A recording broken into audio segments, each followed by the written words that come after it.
Roberto Pombo y estas son mis preguntas. Un programa de Prisa Media hecho posible por CAFAM, 65 años inspirando sonrisas. Para este capítulo hablamos con el columnista y novelista Ricardo Silva Romero, con el historiador y escritor colombiano Juan Esteban Constaín, con el sociólogo investigador del cambio de la religión en la sociedad colombiana William Mauricio Beltrán, con la psicóloga y teóloga Cristina Hincapié. Además, consultamos con el experto en consumo Camilo Herrera, cabeza de la consultora Radar, el profesor Andrés Preciado, experto en seguridad ciudadana y criminalidad, y la psicóloga Claudia Gutiérrez, terapeuta de niños y adolescentes. El tema, la Navidad. ¿Sigue siendo una celebración católica o se convirtió en una oda al comercio electrónico? Hablaremos de las religiones, su origen, las paradojas, la prima de Navidad y hasta de la parte del cuerpo en la que se encuentra el verdadero espíritu navideño. Soy Roberto Pombo, bienvenidos a mis preguntas. 25 de diciembre, todos amanecemos con regalos y muchos amanecen con resaca. Se toma, se baila, se come y se celebra en millones de casas. Y digamos que se reflexiona en otros millones, aunque tenga mis dudas. De lo que sí estoy seguro es que en la mayoría gastamos más de lo que tenemos. No me va a tragar la pobreza. Voy a hacer lo que tenga que hacer para estar bien. Se van los ahorros y las primas, se estrenan tarjetas de crédito y los préstamos familiares. Hasta los ateos dicen Dios proveerá. Hoy la Navidad no es muy distinta a la de antes en términos generales, pero antes existía un relato claro y unificado que insistía en el recogimiento, en la espiritualidad, en los valores y en la familia.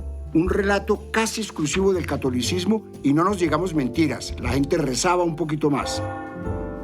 En mi infancia tampoco se dudaba. Era la celebración del nacimiento de Jesús en Belén, popularmente conocido como el Niño Dios, al que la mayoría le pedía sus regalos que entregaban el 24 a las 12 de la noche. Las novenas previas eran obligatorias. La asignación de las panderetas, los cantos y las lecturas de niños que terminaban sin comprender lo que leyeron eran ley.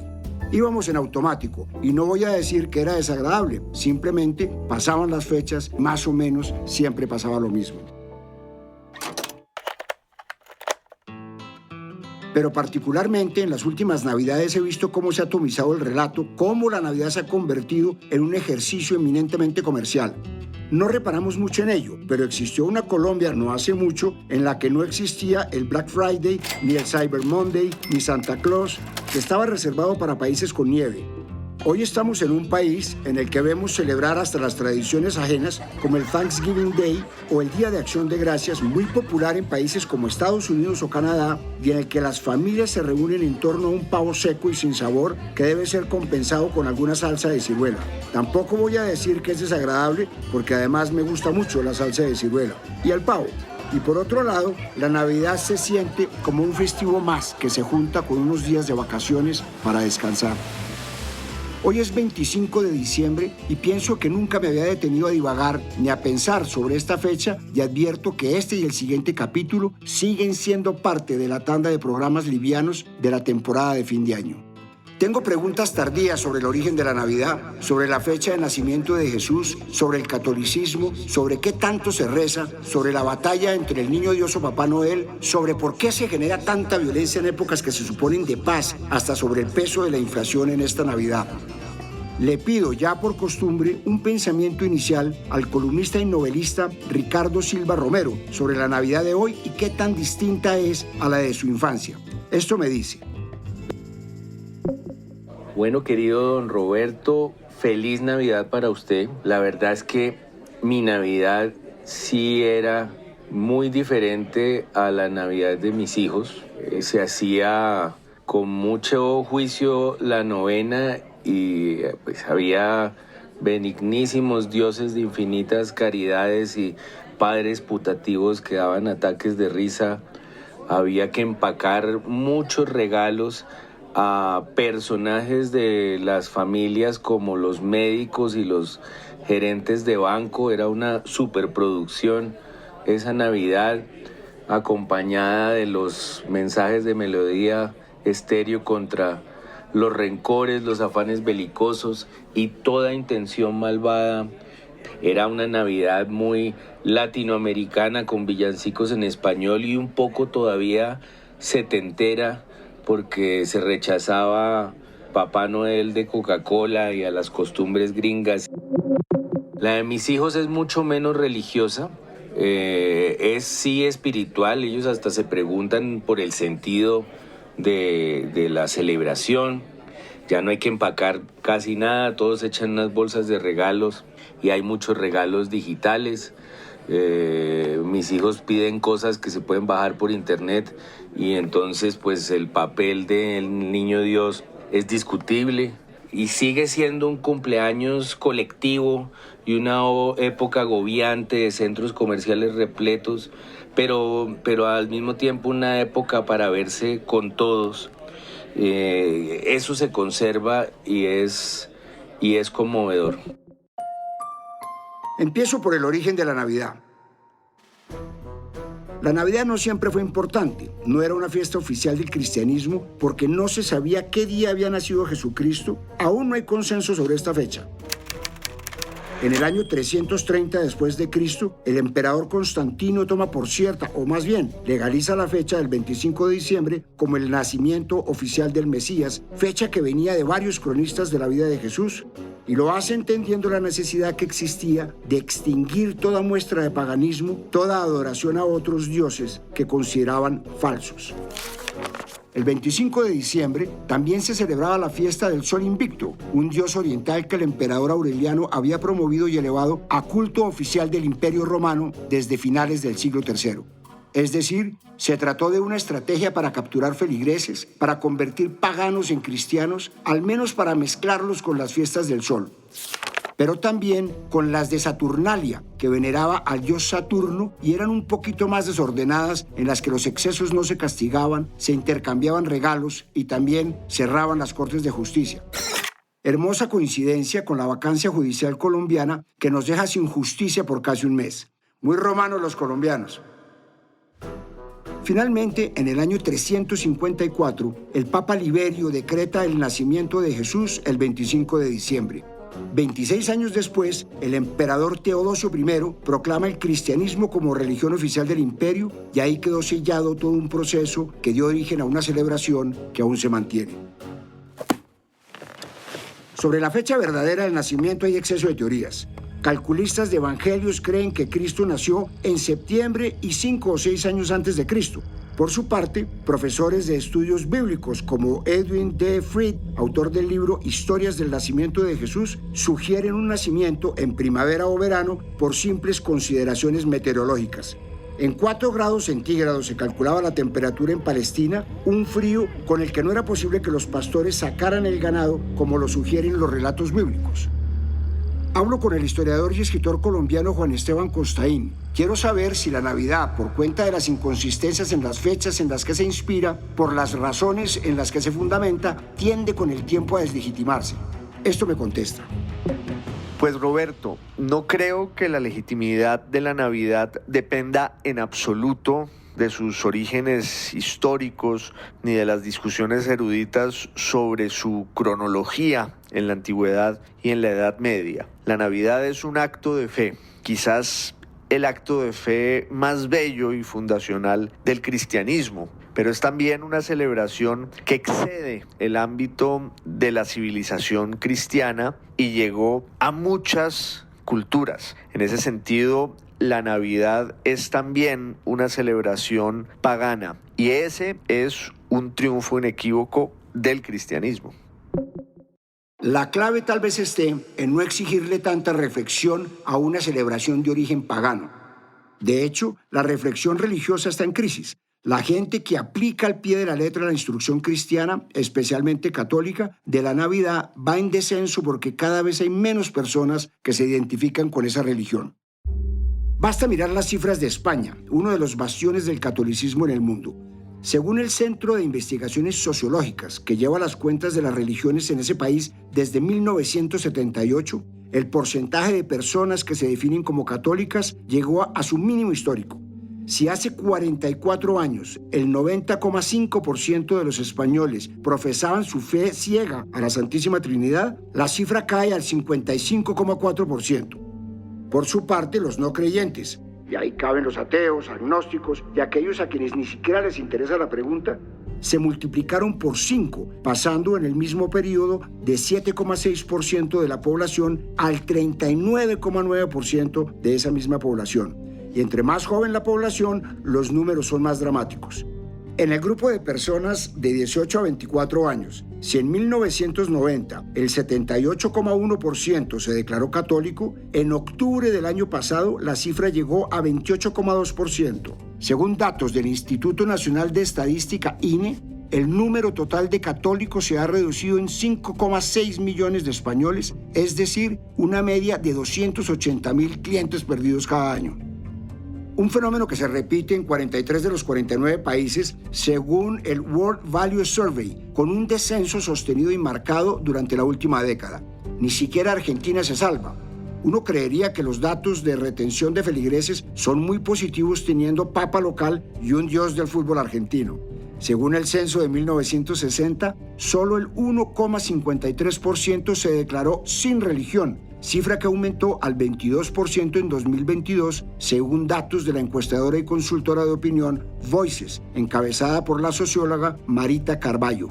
El número de católicos cayó del 76,6% en el 2008 al 62,9% en el 2019, según una encuesta realizada por un grupo de científicos del Consejo Nacional de Investigaciones Científicas y Técnicas, CONICET. Y en Colombia, por supuesto que se repite la tendencia. Según la Encuesta Nacional de Diversidad Religiosa 2019, un estudio independiente llevado a cabo por los sociólogos Sonia Larrota y William Mauricio Beltrán, el catolicismo sigue siendo la religión mayoritaria, pero sin tener un comparativo claro, la cifra de católicos de hoy es muy distante a la cifra de católicos de hace un par de décadas. La base de la encuesta es gigante, 11.034 ciudadanos colombianos de todos los estratos y de todos los departamentos del país. El resultado más impactante se da en las ciudades principales que concentran buena parte de los colombianos y en las que solo el 57,2% se identifica con el catolicismo. También se encuentran grupos interesantes, como el de creyentes no afiliados, es decir, los que no logran abandonar la idea de Dios, pero no van a ninguna iglesia o a ningún culto. A esta categoría atiende el 13,2% de los colombianos, cifra que roza el 20% si se le suma el 6,3% que se declara ateo o agnóstico. Hablo con el sociólogo William Mauricio Beltrán. Le pregunto si esta es una crisis definitiva, si habrá mundos sin religiones.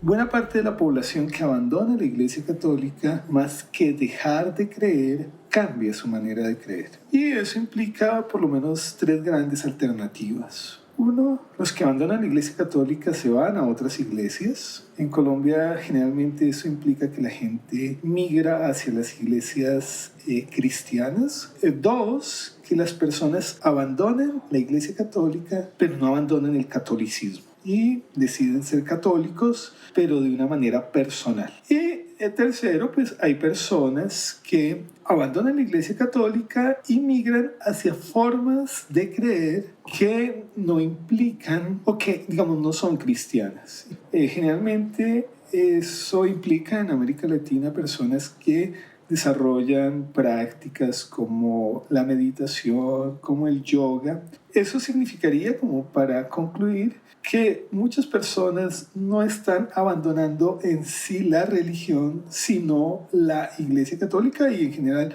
las iglesias para formas de religión más individual, más personal, que suelen llamar como formas de espiritualidad. Y mientras el catolicismo decrece, los sin iglesia crecen, los ateos y agnósticos crecen, los protestantes en menor escala empiezan a copar parte del espacio en número y gran parte del espacio en poder económico y político. ¿Cuántas personas han salido de la droga por las iglesias cristianas? ¿Cuánta violencia intrafamiliar? ¿Cuántas de personas han dejado el trago? Ese es el verdadero servicio social que prestan las iglesias. No hay que averiguar mucho para saber quiénes estuvieron detrás del hundimiento del impuesto a las iglesias en la reforma tributaria. Si este impuesto se aprobaba, se caía la totalidad de la reforma. El cálculo de ese batallón, según el Consejo Evangélico de Colombia, apunta a que en el país existen 10 millones de cristianos, es decir, un 20% de la población total, con 15.000 iglesias, bajo la batuta de 10.000 pastores. El 80% puede votar. ¿Cómo no van a tener poder? 20% suena poco, pero si vemos la evolución desde 1930, con cifras del sociólogo de la Universidad Nacional, William Mauricio Beltrán, en las que se contaban 9.000 protestantes, es toda una revolución. Solo quiero agregar que es una revolución generalizada en América Latina. Les dejo 3 datos rápidos. Según el Latinobarómetro, el porcentaje de católicos en América Latina pasó de 80% a 58% entre 1995 y 2018. Según el Pew Research Center, el 69% de los latinoamericanos eran católicos en 2014, aunque el 84% se había criado en esa iglesia. Esa misma encuesta indica que casi 6 de cada 10 encuestados que declararon haber abandonado el catolicismo lo hicieron porque encontraron, comillas, una iglesia que ayuda más a los miembros, cierro comillas. Quiero saber si esta recomposición de religiones, el crecimiento de agnósticos, ateos, creyentes, no practicantes y protestantes ha cambiado en algo el sentido de la Navidad. Hablo con la psicóloga y teóloga Cristina Hincapié. Roberto, no necesariamente. Yo no creo que esos cambios, digamos, de las tradiciones, de un momento que se ha vuelto ya tan folclórico, tan tradicional para nosotros como la Navidad, no creo que vaya a cambiar radicalmente. Todos esos movimientos que tú nombras son reales, efectivamente, y especialmente en América Latina se viene gestando hace un buen rato una transformación que creo que Europa ya vivió en relación con este tema de lo religioso y de lo espiritual, pero como te digo, no creo que tradiciones que además se han vuelto un momento también para compartir, para estar en familia, cambien de un día para otro. Probablemente ya cosas más puntuales como la novena o ciertas misas pues van a variar efectivamente de acuerdo a las congregaciones, a las iglesias, ¿cierto? Pero muchos cristianos están tranquilos, disfrutan también la Navidad. Tal vez hay que apostarle a encontrar el punto medio en una tradición que nos invita al exceso de orden y al sosiego, pero no tanto como los protestantes que critican el consumismo de estas fechas y tienen muchas más prevenciones con el consumo de alcohol que los católicos. Dentro del protestantismo hay muchísimas vertientes. Son las religiones que siguen a Cristo, pero separados del cristianismo católico romano original, y por supuesto no atienden el liderazgo del Papa. Por eso es difícil unificar un criterio de numerosas iglesias independientes que van desde luteranos, adventistas, bautistas, metodistas, entre otras. Pero me arriesgo a afirmar que a pesar de no censurar las celebraciones, en algunos casos no le dan validez a las fechas porque no hay comprobación de ningún nacimiento. Celebración con mucha moderación y reserva. Sin duda, no estoy en ese espectro y la mayoría no lo está, aunque haga falta, sobre todo en fechas especiales en las que los desmanes y la violencia se disparan. La Navidad es una paradoja, una celebración que invita a la unión, el respeto, la familia, la conciencia. Es uno de los momentos más violentos del año. El día más violento del año en Colombia es el Día de la Madre, y el segundo se lo pelean entre Halloween, el Año Nuevo y, por supuesto, la Navidad. Fechas especiales que se desbordan y no sabemos administrar. Seguramente habrá reporte de la noche que pasó mientras emite este programa o mientras algunos lo descargan en plataformas de podcast en la noche que llega. El año pasado, que fue un año tranquilo en el que se redujeron las cifras de violencia, igual fue una noche violenta. 43 homicidios, 51 casos de lesiones personales, 34.142 llamadas a la línea de emergencia 123, de las cuales 4.423 fueron por riñas, 1.428 por violencia intrafamiliar y 2.262 por perturbación a la tranquilidad. También se reportaron 52 accidentes viales con 8 desenlaces fatales y 41 lesionados y 18 quemados por pólvora. No parece una noche de paz, una noche de amor. Espero que el reporte de 2022 haya sido sensiblemente mejor, por ahí es que se arranca la paz total. Hablo con el profesor Andrés Preciado, experto en seguridad ciudadana y criminalidad. Le pregunto si hay algo más que el consumo de licor que produzca violencia en este tipo de celebraciones. Lo que se ha señalado del consumo de alcohol es clave, pero eso se da en un escenario particular en donde la mayoría de las personas están en un ambiente festivo, y es que parece que las fechas más complejas en seguridad no son realmente problemas de seguridad, sino temas de convivencia. ¿Esto qué quiere decir? Que las personas se encuentran, de alguna forma se aglomeran en festividades y terminan en desencuentros. La otra cara es la cara institucional o del Estado, y es que la capacidad de la Policía Nacional se ve superada justamente por la aglomeración, y quizá en condiciones normales una riña atendida a tiempo puede ser controlada, pero el 24 o el 31, con las cifras que han mostrado de llamadas al 123, no hay capacidad de respuesta y termina en un homicidio. Pero de nuevo, el punto central es la convivencia, cómo celebrar con moderación. Y en esto hemos hecho muchos avances como país. Cada vez hay menos quemados por pólvora y menos borrachos al volante. El siguiente paso es saber celebrar en festividades como la Navidad, pero también en otras como Halloween o Día de la Madre, con mayor cultura ciudadana. No tengo la autoridad moral para decir no tomen, no se enfiesten, no den regalos, porque desde que tengo memoria hago exactamente eso en Navidad y en general en lo que se celebra el fin de año. Tampoco es un juicio nostálgico, tal vez solo quiera entender la Navidad que le tocará a mis nietos, y a veces tiendo a pensar que ya no importa lo que se celebra, sobre todo en los más jóvenes, y me pregunto si no empieza a ser hora de aceptar la Navidad como una celebración del comercio, de las ventas. Como ya lo mencioné, ya tenemos bien instalado el Black Friday, una práctica muy gringa en la que se hacen rebajas en el comercio y se celebra el cuarto viernes de noviembre, el día después de la Acción de Gracias. Ahí se cargan de regalos para el fin de año. Según la Cámara Colombiana de Comercio Electrónico, las ventas durante el Black Friday del año pasado crecieron 440%. Y Colombia se consolidó como el quinto país de América Latina que más compró en el año 2021, con un gasto promedio por persona de $135. Nada malo. Como todo lo de la Navidad, su origen tiene múltiples teorías. La más popularizada tiene que ver con un par de inversionistas que en 1869 intentaron monopolizar el mercado de oro en Nueva York. El complot fue detectado quebrando a un montón de gente, y ese día fue bautizado como el Viernes Negro, el día en el que muchos se quiebran.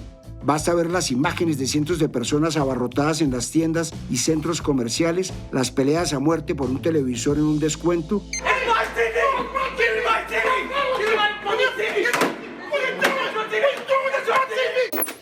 Y hasta la gente llorando por no haber conseguido un producto, para entender que no son compras, sino son una enfermedad, ansiedad, compulsividad para obtener un placer momentáneo. Hablo con la psicóloga Claudia Gutiérrez, terapeuta de niños y adolescentes. Le pido recomendaciones para administrar estos momentos que pueden ser de mucha felicidad, pero también de frustraciones para los niños. Esto nos dice. Parece importante preparar y hablar a los niños sobre el significado de un regalo como una manera de expresar amor, de expresar gratitud, y no necesariamente cumplir con unos deseos o algo que ellos quieren. Primer punto. Segundo, pues si ellos están anhelando un determinado juguete o un objeto, pues el reconocer ese sentimiento, validar que sin duda alguna es algo que quieren y que están con anhelo de recibir, para luego también poder anunciarles que no necesariamente se va a poder obtener ese regalo, o que probablemente no lo hay, o que si en algún momento las personas dan otro tipo de regalos, lo importante es agradecer. Prepararlos de esta manera puede ser un paso importante en su desarrollo socioemocional y en que ellos puedan manejar la frustración. Buenas recomendaciones que ojalá se extiendan a los adultos, no solo por temas de salud mental, sino por la salud de las finanzas de las familias colombianas. Este año habrá plata y habrá consumo. Toda una ilusión que hay que administrar ante la predicción de contracción de la economía en el 2023 de múltiples entidades financieras, gremios y expertos.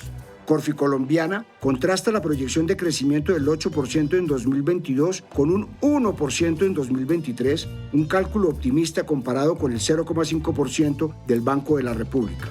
El cóctel para tomar malas decisiones es perfecto. Hay inflación que se calcula cerrará por encima del 12%, una inflación histórica que indica que estamos viviendo la vida más costosa de este siglo. Pero al mismo tiempo se ha creado mucho empleo. Con corte a octubre, la cifra de desempleo llegó a un solo dígito, 9,7% para ser exactos.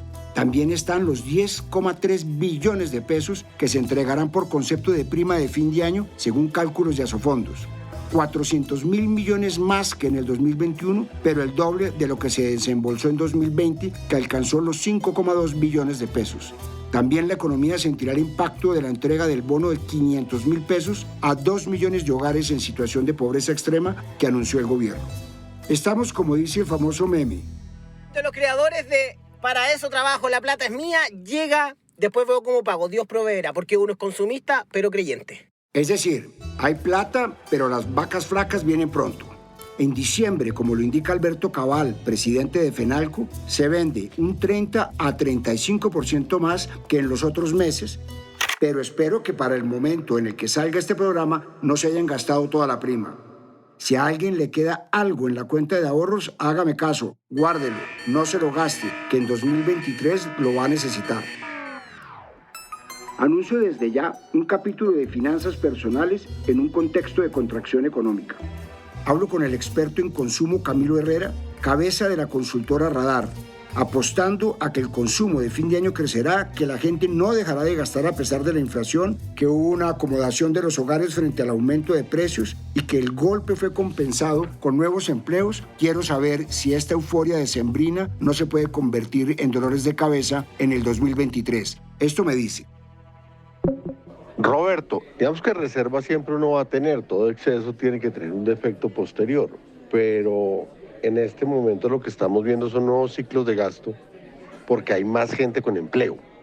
Entonces, en la medida en que haya gente con un nuevo empleo va a querer comprar televisor, celular, neveras y cosas de este estilo. Siempre va a haber gasto en el mercado. Lo que pasa es que en 2021 y 2022 se dio el gran gasto de ingresos medios y de altos porque los precios y las tasas estaban bajas. 2023 va a tener una dinámica distinta, más jalonada por ingresos bajos, ante el aumento del salario mínimo y la entrada de los subsidios propuestos por este gobierno. Cierro con un estudio viejito de la Universidad de Copenhague que podría zanjar las discusiones navideñas. Sin importar si usted es católico, protestante o ateo, si usted celebra en la Navidad, tendrá efectos positivos en su cerebro. Los que disfrutan las fiestas liberan más oxitocina y dopamina que los que no, pero los que han celebrado desde niños activan más zonas asociadas a la memoria. A esto le llaman el espíritu navideño. Se me acaba el tiempo, se nos acaba el año y este capítulo no tiene conclusión. Yo personalmente creo que la palabra clave es cautela. Tome, pero no se exceda. Compre regalos, pero no se gaste lo que no tiene. Esté con la familia, pero no hablen de política. Recen o reflexionen, pero que se note el cambio en su día a día. Pero sobre todo, disfruten más y juzguen menos. Aproveche lo que queda del año y alimente el espíritu navideño o el cerebro, si su tema no es la espiritualidad. ¡Feliz Navidad! Soy Roberto Pombo y este fue el 15º capítulo de Mis Preguntas. Nos vemos en un próximo capítulo.